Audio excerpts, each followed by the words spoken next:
மண்ணில் நல்ல வண்ணம் வாழலாம் எண்ணில் நல்ல கதிக்கு அதுமோர் குறைவில்லை கண்ணில் நல்லதுரும் கழுமளவள நகர் பெண்ணில் நல்லாளொடும் பெருந்தகை இருந்ததேன். நம்ம அந்த எம்பிரானை போற்றி வணங்குகிறோம்.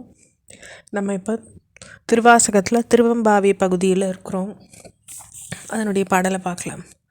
முன்னி கடலை சுருக்கி எழுந்துடையாள் எண்ணத் திகழ்ந்து எம்மை ஆளுடையாள் இட்டிடையின் மின்னி பொழிந்து எம்பிராட்டி திருவடிமேல் பொன்னம் சிலம்பி திருப்புருவம் என்ன சிலை குளவி நம் தம்மை ஆளுடையாள் தன்னில் பிரிவிலா எம் கோமா நண்பர்க்கு முன்னி அவள் நமக்கு முன் சுரக்கும் இன்னருளே எண்ணப் பொழியாய் மழையேலோர் எம்பாவாய். அப்போது இதில் என்ன ஒரு தாத்பரியம், அதாவது நம்ம பெண்டிற்கு ஒரு கல்வி அறிவும் ஒரு ஞானமும் எவ்வளவு தூரம் சொரிந்திருந்திருக்கு அந்த காலத்தில்ன்றதுக்கு இதில் ஒரு வாசகம் நமக்கு அது மண்ணாக புரிய வருது.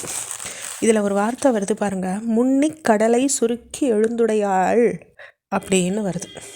அதாவது இந்த மேகங்கள் இந்த கடலை குடித்து அந்த நீரை குறைச்சி மேலே கிளம்பி உமாதேவியாரின் கார் நிறத்தை பெற்றுக்கிறது.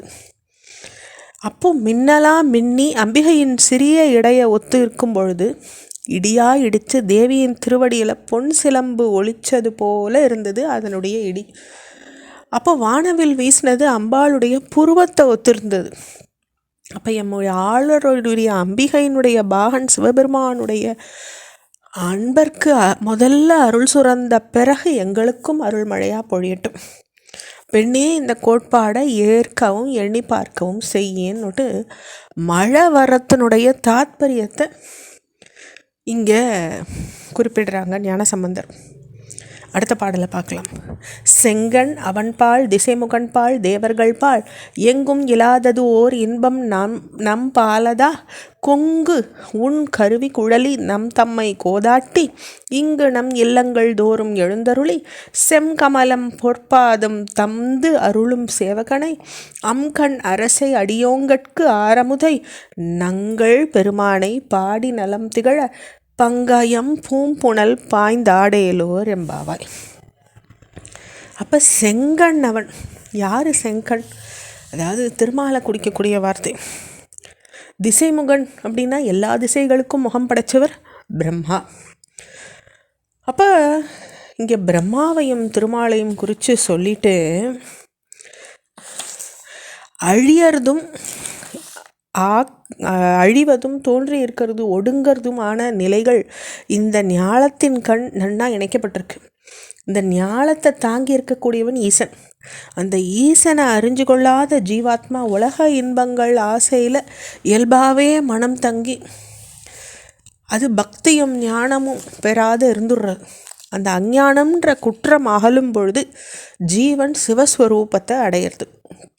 அப்போ இறைவன் நம்ம வீடுகள் தோறும் எழுந்தருளி செந்தாமரை போன்ற தன் பொற்பாதத்தை நமக்கு கொடுத்தருளும் சேவகனாக இருக்கார். கருணை நிறைஞ்ச கண்களையுடைய அரசன் அவர் தான். அடியவாளுக்கு நிறைய அமிர்தமாக இருக்கக்கூடியவர் அவர். சிவஞானம்ன்ற நலம் அவர்கிட்ட தான் நமக்கு வர்றது. தாமர தடாகத்தில் மூழ்கி அவர் பெருமையை பாடுவோம். இந்த கோட்பாடுகளை தோழி ஏற்று ஓர்ந்து பாரு அப்படின்னு சொல்கிறது இந்த பாடல். அடுத்த பாடல்.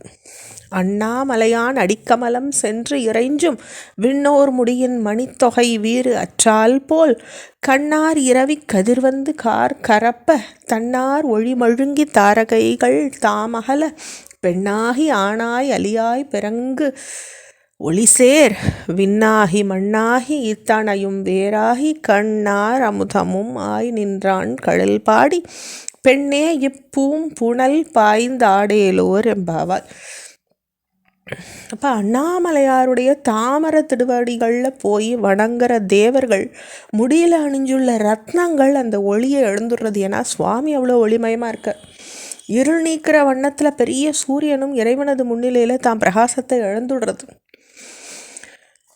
அதே மாதிரி குளிர்ந்த நட்சத்திரங்களும் ஒளி இழந்துடுறது. இறைவனோ பெண்ணு ஆணு அழு எல்லாமா இருக்க. வேறாவும் இருக்கார். பெண்ணாகி ஆணாகி அலியாய் பிறங்கு ஒளிசேர் அப்படின்னு முடிக்கிறாங்க.